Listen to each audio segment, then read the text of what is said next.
Welcome to the Murphy, Sam, and Jodi After the Show podcast. 12 ideas, 12 questions for you, a dozen questions for the Thanksgiving table, for the table game. If you play a game or you just want some conversation starters, okay? That's all y'all put in there is 12? No, this is all I'm doing in this podcast. Oh, okay. No, it's an unlimited amount of questions that we have around our Thanksgiving table, but these are good, 12 good ones, you know? We probably only do about a dozen or 20 at the most. I mean, I do two different questions on mine. How many people do we have total there? 12? I don't know. I mean, we probably do have 12 people, honestly. And we don't really, I don't think we always get to every stick that's in the jar with the question on it. So there you go. Mm-hmm. You ready for the 12? These are really cool ideas. Favorite Thanksgiving mishap. That's a fun way to start storytelling, right? I know what you would say, Murphy. So, but it's always a question. What is your favorite Thanksgiving mishap? What is your favorite? And then everybody in our family, the way we do is everybody goes around the table and says their favorite. Yeah. Well, my favorite is just one because it's a recurring joke every year. Every year was the year that Jodi's cousin Crystal forgot to put pecans on top of the pecan pie when she baked them. When she got it out, there were no pecans. So that's the running joke. Is that, hey, did you remember to put the pecans in? Yeah. It's just about the look because she bakes it, I think, her recipe, and then she takes them out and puts them really pretty, like, you know, it's in the perfect design, yeah. And then puts it back in to crisp it up and, you know, toast the ones on top. And it just didn't look as pretty, but delicious. Well, and that, you know, the family mishap thing is your favorite mishap is probably going to be a family kind of joke like that. Totally. Anyway, an inside kind of family joke. Yes. Yeah. Does she now make one of those pies every year? Just because? She makes 2 every year. Well, no, without the pecans. No, she just makes sure to let Murphy know, I'm putting the pecans on the pie. Okay. Yeah. So it is every year then, good. Correct. Yeah. Actually, the year that she didn't, she wound up putting them in and putting it back in. She wasn't going to serve a pecanless pecan pie. I will say this, a mishap that is not a favorite. I hated it, but I did a mishap that not a lot of people remember, but I do.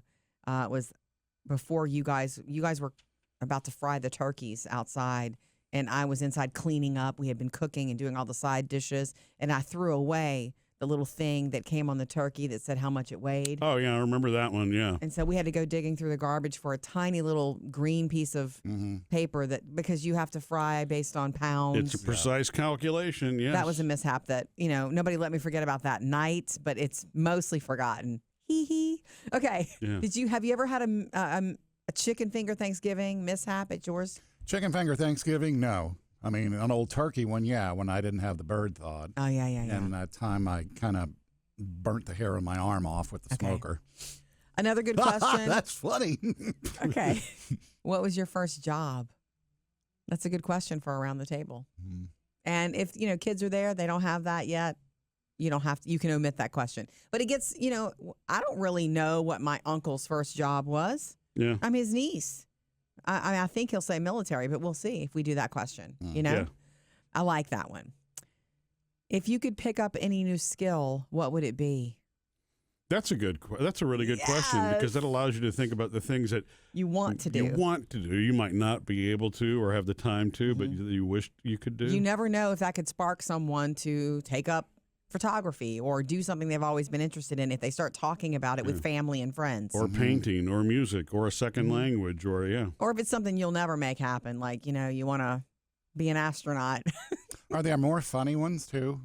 I mean, there are some funny ones, but these are not it's not meant to be a comedy special. Oh. It's meant to be a conversation starter. Okay? And you can add anything you want. Mm-hmm. What is your earliest memory? That's a crazy question, I think. Because you think you know what your earliest memory is, but you don't really know, do you? In life. Not if you forgot it. In life. Yeah. I remember being in a baby bed at one point. Now, that doesn't mean I was an infant, but I remember being put in a baby bed when I was a toddler, and the lights being turned out and the door being shut, and I'm just sitting there looking up at these bars and the ceiling. You remember that? I do remember it. I don't remember that far back. I was probably 3 or 4 years old. I think the farthest memory back for me is probably preschool or when my sister was born. I always thought it was when my brother was born and brought home, but I would have been 2. I don't know that I really would remember that. Yeah. So my first memories are probably right around age 4. Yeah, and I think that's average and normal for human beings. Most famous person you've ever met? Oh. That's a good conversation starter. Yeah. Most famous person you've ever met. Everybody gets to go around and talk about it. Not only just name, but tell us about the situation.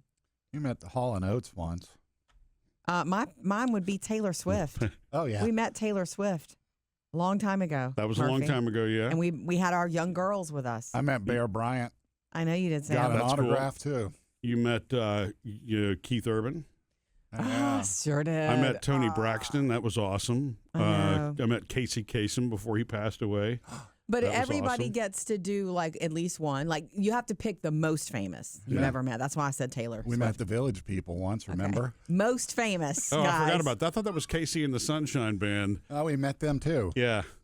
Please don't put me. Please don't put me at Thanksgiving table and sit between the two of you. Now, realize this was not when they were at the peak of their popularity. They were, Yeah. I think it was a casino or a festival tour or something like that. Yeah, keep selling it. Okay. Well, that's right. Yeah. Anyway, see, the famous person is a fun discussion. Yeah. Think about that from everybody at the table. I like it. Do you collect anything? You might know this about your, family and friends. You might not. You might realize you don't have a collection, or they might help you realize, wait, you do collect this.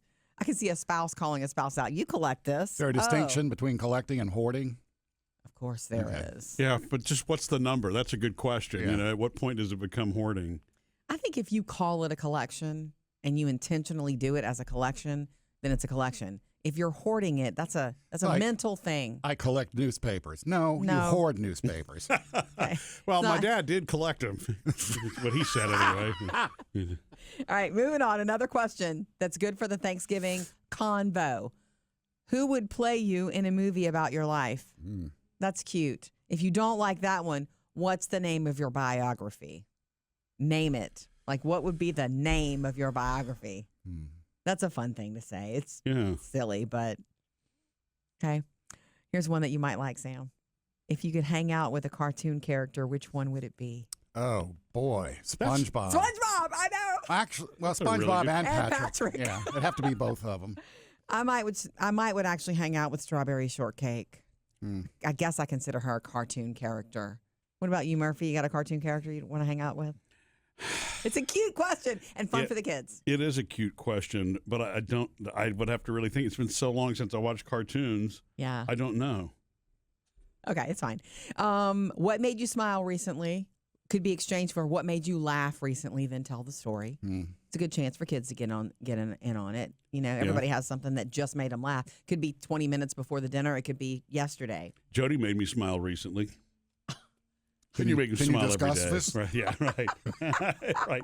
And then what we laughed at recently actually was a family video from the car. Oh God, yeah. On a just one of our family trips, and it was just an observation of something on the side of the road that everybody started to pile in and laugh and It's joke me and about. Murphy and Taylor and Phoebe, and Murphy is always running dash cam video. Yeah. And so literally you forget that it's on, and I'm sitting there singing, doo, doo, doo, doo, and there's one where there's a bug that flies into the car, and one of the girls screams in the back seat and jumps, and it's just funny to watch.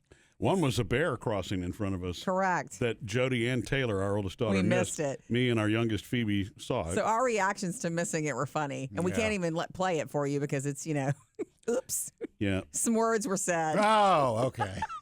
Okay, last two, because we've already covered 10 questions. This is good. If you could live anywhere in the world for a year, where would it be?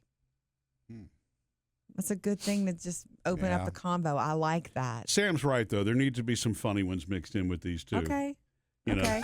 Well, I'm just saying, they're Y'all are great. welcome to bring some of this to the table. I got one, Okay. and this is kind of complete opposite of what Murphy got in trouble with. What was it, last year? What dish could go away from this what table? could Yes, go. Yeah, what is exactly. it? See, that's the kind of stuff to me that's whimsical and fun. The opposite of that. What dish from this table would you have on a desert island? Ooh, Like, desert what is your island favorite dish. from the thing? Yeah. Yeah, we've had that question before many times. Oh. Actually, it's always there. What's your favorite dish from this meal? Oh. But desert island dish is a good way to frame it up. So I like that. You know, I'm sure somebody will point out that there's no ovens on a desert island or something like that. I mean, it's a game. Yeah. We're Yeah. playing a game. Okay. And some of my favorite ones are tell me something that you admire about the person sitting to your right or left, or, I like that one. One that I really like is what did you learn this year? At and you can Thanksgiving or just the whole year? The whole year. Oh. In the year 2024, what did you learn? And you get to talk about it. And kids can get in on that. I learned, whatever, how to do division, or, they can, and adults sometimes will be funny. And then sometimes adults will be serious. You just never know where that conversation is especially going. if something that you learned came from like 23andMe. Oh. Just saying. And the last question. I guess what I learned this year. And the last question, and your family comes up with this like ahead of time. Let everybody put a question or two in the jar, and you'll have a very good, mix of types of questions. This is what I love. The strangest thing. What is the strangest thing you believed as a child? See, that can be a fun one too. That's one of those whimsical ones that creates because you never know what you're going to hear. Do you know what I believed as a child? Strangest things? What? Strangest thing. Living on the farm, I'm sure there were a lot of strange things I believed, but when listening to the radio, when I was very little, I thought there was a person inside of the radio singing. Yeah. I thought I imagined a little person inside my mom's big stereo. That didn't last long as realism kicked in. Yeah. But I also, as a child, believed that what was playing on my radio would have been different than what was playing on your radio at your house, Murphy. Oh, really? Like, I didn't realize that. Well, it could have been if you were listening to different stations, but okay, yes. That's a technicality. And nowadays with playlists, wide open. Do you hear what I'm saying? Yeah, I understand exactly I was getting a special radio program just for me, and I think I realized it when my cousin and I were talking on the phone, and she was listening to the same station, and it was the same song. I was like, oh, it's the same thing. Oh, wow. You're right, Sam. Jody was experiencing personal playlists before there were personal playlists. Apparently. Right. You guys want to answer this question before Thanksgiving? Yeah. Mine, the one I can think of was, I've been a Saints fan ever since I was 5. Mm-hmm, Sam. And I remember when they fired their first coach, probably when I was about 6 or 7. Yeah. And I cried for days. Oh. Because I didn't know that you could get rid of a coach. I thought this is the Saints and this is how it's always going to be. Oh, so that's the strange. You believed that. Oh, you believed he was always going to be the coach. Yeah, and when they got rid of him, it's like you can't do that. And I cried, and it's like, man, you'd be crying a lot now. Well, I cried for many years because of Saints coaches. That's funny. See, I can't wait to do that question at the table because it's just vulnerable and sweet and funny what a child believes. Yeah. Anything funny, Murphy, that you believe that you can recall? I mean, I believe that a wish could come true because if I would write on something on a marble, like the game of marbles, like a clear marble, as I would write something on it. How do you write on a marble? With it like a felt tip pen. Well, his handwriting is tiny. Yeah. And I would throw it up in the air. When it came back down, the handwriting was gone. So I thought there was something magical that was going on there, when in fact it was probably just the ink was. That's weird. I don't know what was happening with the ink. I don't know where it went, but it would come back down with no writing on it. Marble wishes, huh? That's kind of what I thought. Yeah. Wow. I've never heard of that. Yeah. Did the wishes ever come true? Not really. Oh, okay. Way to bring the table down. All right, back to a funny one. Happy Thanksgiving, everyone. Missed any part of the show? Get it all on the Murphy, Sam, and Jodi podcast.